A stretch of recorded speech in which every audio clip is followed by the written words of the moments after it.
뉴욕 증시, 불을 뿜는 브로드컴 반도체주, 나스닥 1.24% 상승 마감.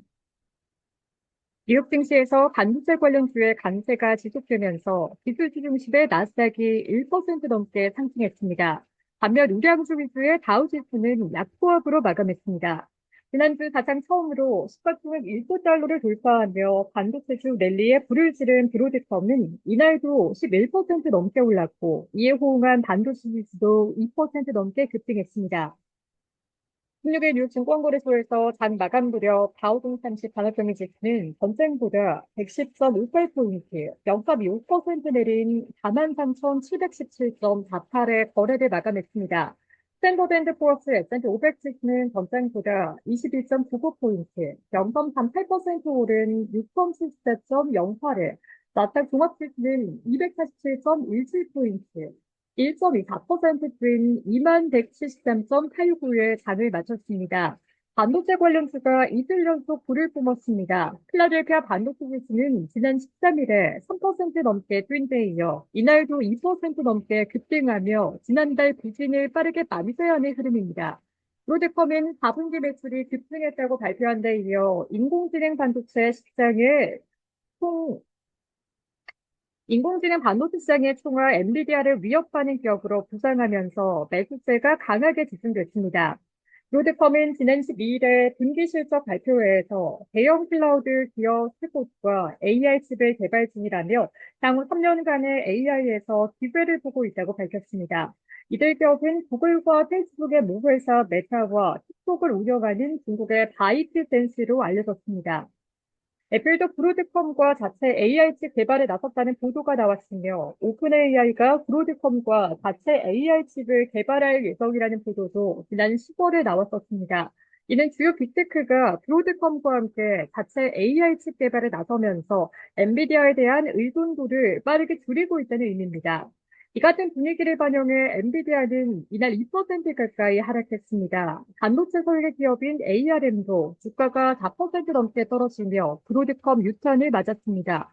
두 회사를 제외하면 필라델피아 반도체 지수를 구성하는 종목들은 전반적으로 환호했습니다. 브로드컴 외에 마이크론 테크놀로지가 5%, 마블 테크놀로지는 3% 이상 뛰었습니다. 테라다, 테라다임도 5% 넘게 상승하며 랠리에 편승했습니다. 엔비디아 독주 체제가 흔들리고 가짜 도생으로 판세가 바뀌면서 빅테크 주식도 상승했습니다. 테슬라는 이날도 6% 넘게 뛰었고, 알파벳은 3% 이상 상승했습니다. 아마존도 2% 이상 올랐습니다. 반면 트럼프 트레이드의 활기 속에 한동안 강세를 누렸던 다우지수의 우량주들은 조정을 이어갔습니다. 유나이티드 헬스케어는 이날도 4% 넘게 하락하며 위축된 투자 심리를 반영했습니다. 미국의 보건당국이 보험사의 보험료 지급 회피 사안을 들여다볼 것이라는 우려가 반영됐습니다. 존슨앤드존슨 등 필수 소비재 기업도 약세를 보였습니다. 비트코인의 최다 보유 기업으로 유명한 마이크로소프트웨어 기업 마이크로스트래티지는 나스닥 100지수 편입이 결정되면서 한때 4% 이상 뛰었으나 약보합으로 마감했습니다. 부정회계 의혹으로 몸살을 앓는 슈퍼마이크로 컴퓨터는 투자 불확실성이 지속되며 이날도 주가가 8% 이상 급락하며 5거래 연속 급락 흐름을 이어갔습니다. 찰스 슈업의 조 마둘라 추적 전략가는 부장폭 확대 흐름이 다시 사라지고 일부 종목에 랠리가 집중되고 있다며 이런 흐름이 얼마나 지속될지 모르겠지만 최소 연말까지 이어질 가능성이 크다라고 말했습니다. 17일부터 시작되는 올해 마지막 연방공개시장위원회 회의를 앞두고 경계하는 분위기도 읽힙니다.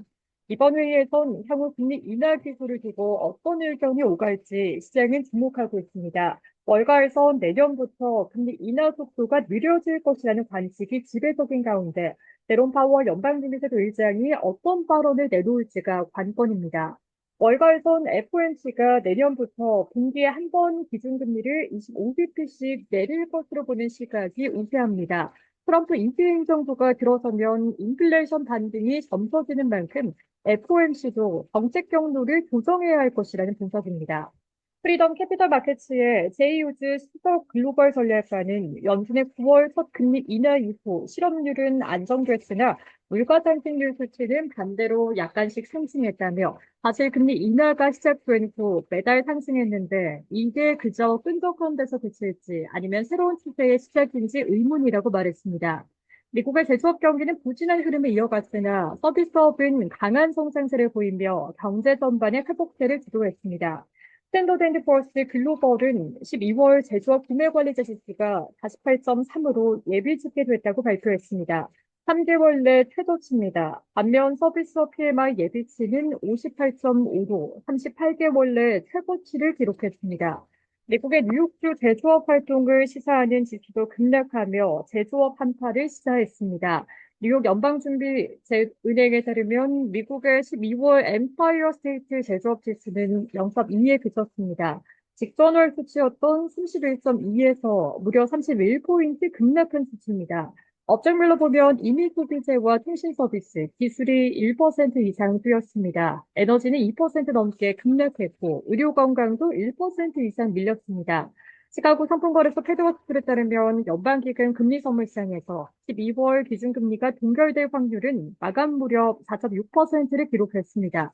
25bp 인하 확률은 95.4%입니다. 시카고 옵션거래소 변동성 지수는 전장보다 0.88포인트, 6.37% 오른 14.6호를 기록했습니다.